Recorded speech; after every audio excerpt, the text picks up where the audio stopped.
Quelles vont être les énergies de cette nouvelle lune en taureau d'un point de vue astro, numéro, théâtre de vie et human design? C'est parti, allons-y, générique.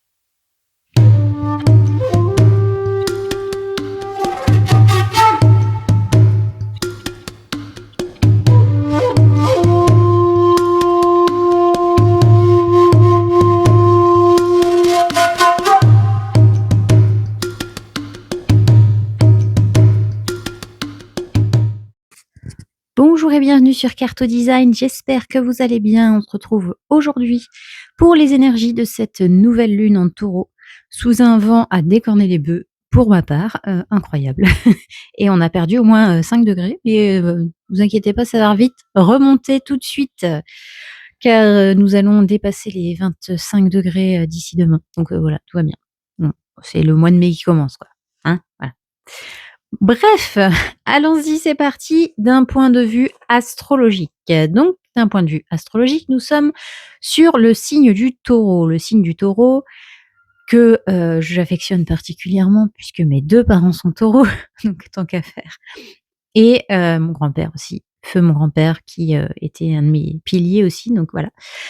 Mes parents et mon grand-père qui sont taureaux tous les 3. C'est un signe de terre. Le signe de terre, c'est des signes qui ont besoin d'ancrage, de stabilité, qui ont besoin d'un socle solide.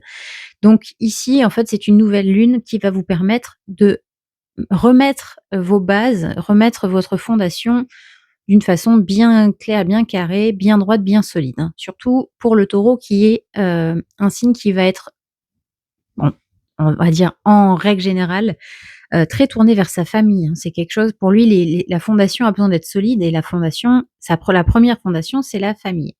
Après, rien ne vous empêche d'avoir une famille d'âme, une famille de cœur, une famille d'amis, une famille qui n'est pas votre famille de sang, mais qui peut avoir on va dire, comment dire, ce fondamental pour vous, en fait. Et en parlant de fondamental, vraiment, ce que représente le taureau ici, c'est les besoins fondamentaux. Donc en fait, cette nouvelle lune, elle va vous permettre de définir quels sont vos besoins fondamentaux, puisque le taureau, c'est quelqu'un qui est très convivial, qui est très famille, qui aime bien partager une belle table pour manger. On me dit qu'ils sont épicuriens, mais en fait, c'est surtout sur le côté, pas spécialement qu'ils mangent beaucoup ou qui ne pensent qu'à la bouffe, mais c'est des personnes qui sont très conviviales et qui aiment avoir leurs besoins fondamentaux vraiment, comment dire, ben, simplement, ils aiment les avoir, quoi. Ils aiment que ça soit, qu'ils soient remplis, on va dire ça comme ça, parce que je trouve pas mon mot. En ce moment, c'est ça, Mélo trouve pas ses mots, voilà, tout va bien. Mais voilà, ils ont besoin d'avoir ce côté-là et d'avoir, bah, si les besoins fondamentaux sont, remplis, sont, voilà, accessibles, il va pouvoir se créer son cocon, parce qu'il aime bien être dans son cocon aussi, le taureau. Il aime bien, avoir, son petit entourage, voilà, sa petite maison cocooning, son petit endroit à lui. Oui, nous avons Nala avec nous, ce matin. Bonjour Nala, tu veux dire quelque chose? Voilà, ronron thérapie offert par Nala. Donc voilà, c'est quelqu'un qui a besoin d'avoir voilà, une maison, une stabilité, une famille, voilà. Tout ça, c'est un besoin pour lui, pour le taureau. Et donc, cette nouvelle lune va vous permettre de comprendre où sont et quels sont, vos besoins fondamentaux et comment devrait être votre vie selon vos besoins à vous et comment vous sentir bien dans votre cocon, bien chez vous, hein. De toute façon, c'est ce qu'on dit, hein, le nettoyage de printemps, c'est ça. C'est-à-dire que c'est, un moment où, on nettoie, on range, on trie et on fait que son cocon devient un cocon, bien solide et bien cocooning, bien doudou, pour que vous vous sentiez bien dans ce cocon. Ensuite, en ce qui concerne la numérologie, donc nous sommes sur une nouvelle lune qui aura lieu le 16 mai 2026. Voilà. J'ai du mal avec le 2025. La dernière fois, j'ai fait un flyers où j'ai mis 2026, où j'ai mis 2025. Donc voilà, je ne sais pas. Me posez pas la question. Donc, le 16 mai 2026, ça fait donc une journée 7-5-1. Alors, le 7, c'est les extrêmes. C'est je me donne à corps perdu, hein.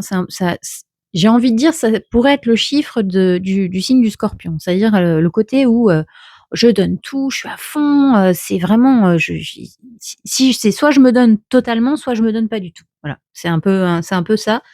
Le 7, c'est vraiment ce besoin d'être dans le dans l'apogée, de ses sentiments, l'apogée de son engagement, voilà, je me donne à fond. Et ici, en lune, c'est, ce que vous pensez. Donc vous avez besoin, en fait, si on en revient aux besoins fondamentaux, c'est, il faut vraiment vous mettre en tête que, vous pouvez pas être dans l'extrême pour cette nouvelle lune.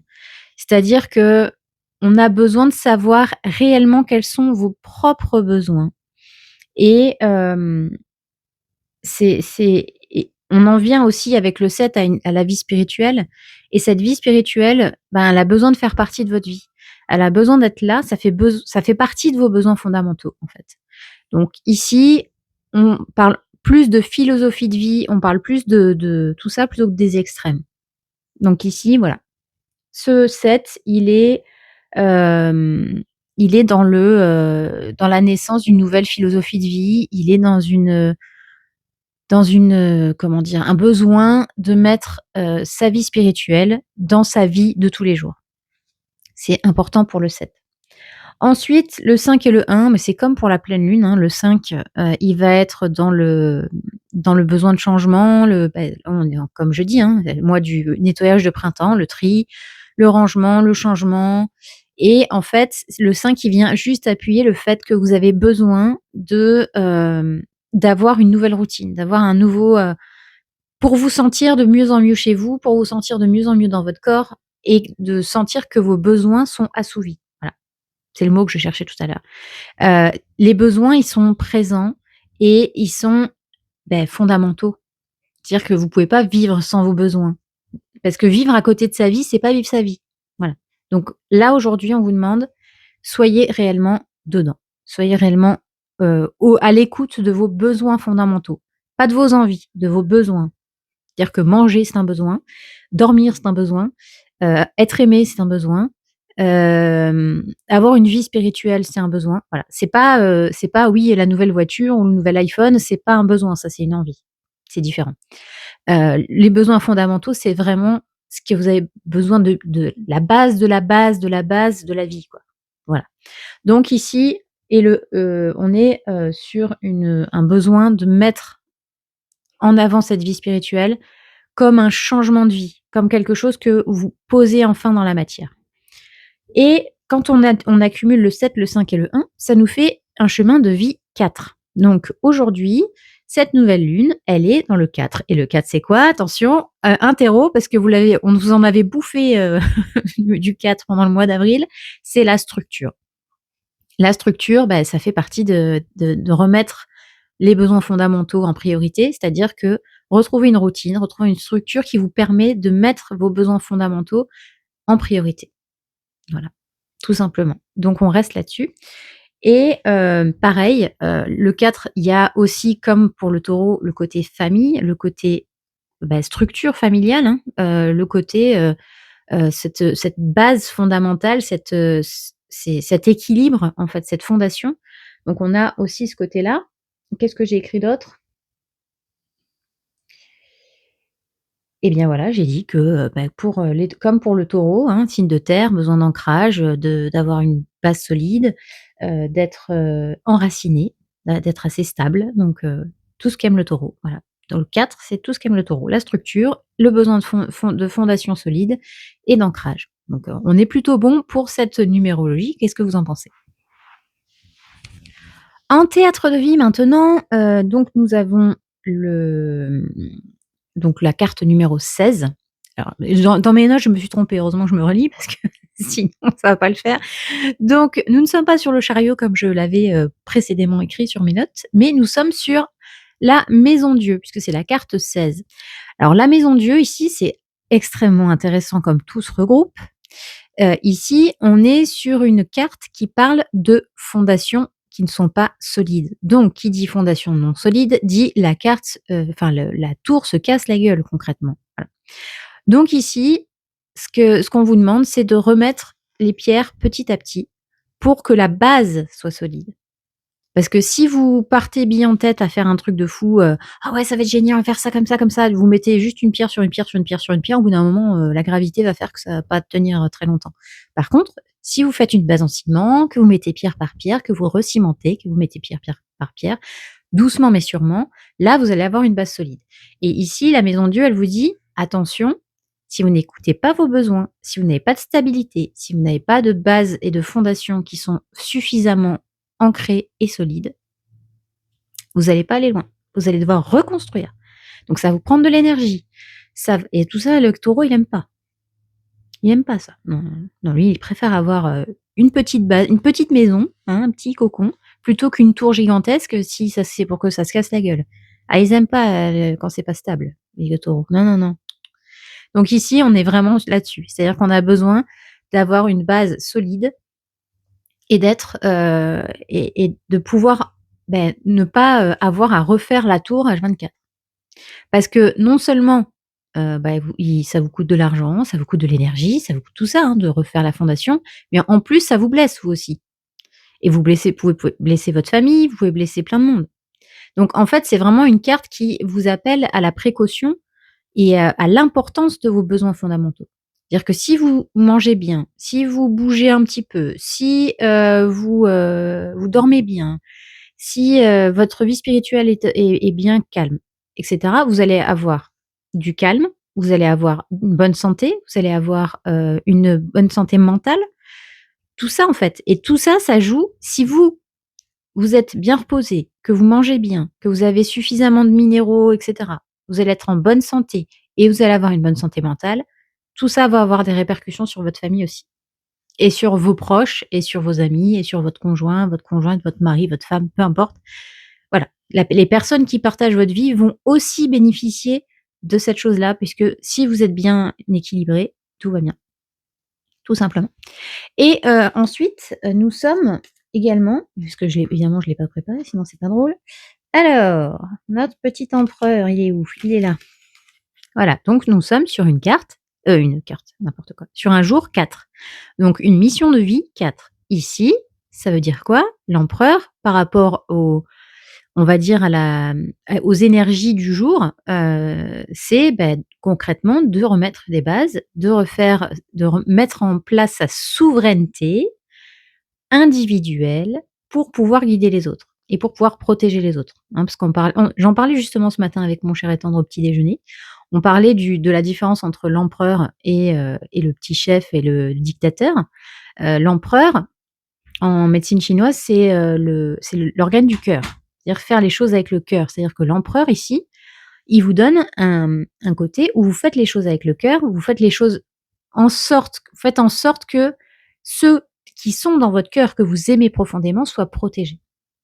Et on faisait le parallèle avec notre coq, Silver, qui lui est un, petit empereur. Ah oui, là, il protège tout le monde lui, hein. Il y a personne qui touche personne, c'est tout le monde va manger à l'heure, tout ça, c'est commandant, Silver.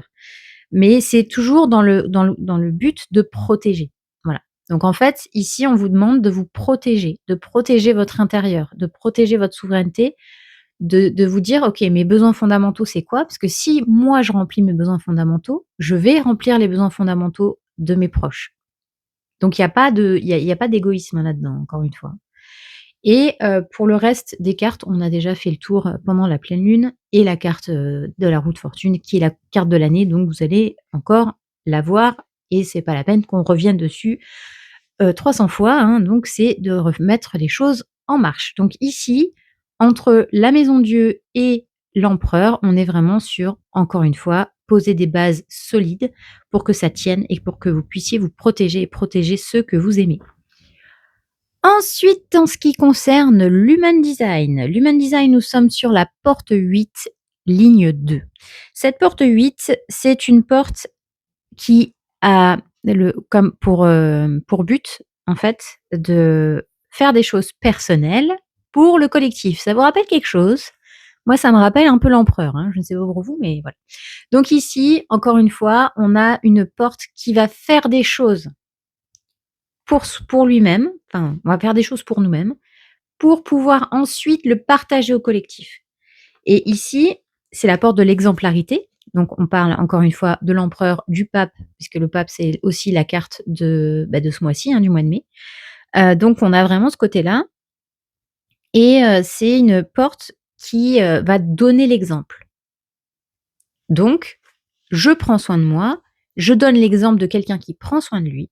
Donc, ça va pousser les autres à prendre soin d'eux aussi et de leur donner la capacité aussi de prendre soin d'eux. Parce que si, comme d'habitude avec ça, c'est le j'apprends à pêcher, c'est-à-dire que si vous donnez l'exemple, les gens vont le faire par eux-mêmes. Par contre, si vous le faites pour eux, pourquoi ils auraient besoin de le faire eux-mêmes directement? Bah, ils ont pas besoin. Par exemple, je vais prendre l'exemple de ma petite maman. Ma petite maman, elle fait plein de choses pour nous, pour mon frère et moi, tout le temps, tout le temps, tout le temps. Mais du coup, beh, on va jamais le faire pour nous puisqu'on sait que maman le fait pour nous. C'est comme quand votre, mari rentre du boulot, si tous les jours il a le repas, servi et que vous faites la vaisselle, bah, il fera jamais la vaisselle. Par contre, si vous montrez l'exemple de dire: «Voilà, je fais ça pour toi, tu peux faire ça pour moi ou tu peux faire ça pour nous», parce que vous faites pour vous, c'est-à-dire que vous faites le repas pour vous 2 ou pour vous, avec les enfants, mais peu importe, c'est un exemple. Donc par exemple, moi je vais faire à manger, pour mon mari et moi, eh bien, est-ce que, je vais montrer l'exemple de je fais le repas pour moi, c'est-à-dire que je fais des choses qui me plaisent et cetera, aussi et on va se dire: «Bon, ben, si toi tu fais à manger, moi je vais faire la vaisselle». Voilà.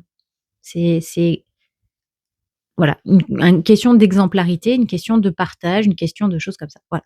Mais ce que je veux dire, c'est que si, par exemple, vous allez faire des recettes qui apporte tous les nutriments, tous les minéraux et cetera et que vous prenez soin de vous, que vous prenez des compléments alimentaires, que vous allez, de temps en temps vous faire masser ou que vous faites, des séances d'ostéo régulièrement ou voilà.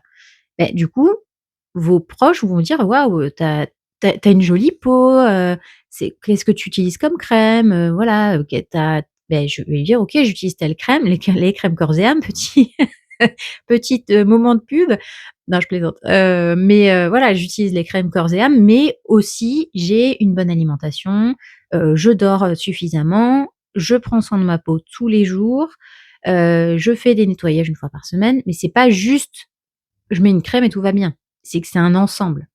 Donc voilà, c'est montrer l'exemple pour la communauté, tout en prenant soin de nous-mêmes. Ce qui fait qu'on va avoir une posture différente, on va avoir, des ressentis différents, on va avoir une vitalité différente, ce qui fait qu'on va donner envie. En fait, les gens vont nous suivre sans qu'on le veuille vraiment finalement. Parce que c'est pas, nous on fait pas ça pour, spécialement montrer l'exemple, on le fait pour nous déjà et puis si ça peut aider d'autres personnes, c'est encore mieux. Mais c'est vraiment le côté où on donne l'exemple tout simplement, en fait. On donne l'exemple pour que, beh, on puisse faire du bien à plus de monde autour de nous et ça n'a rien à voir avec, de l'égoïsme ou de l'égocentrisme puisque c'est vraiment quelque chose qui finalement va jouer sur le collectif.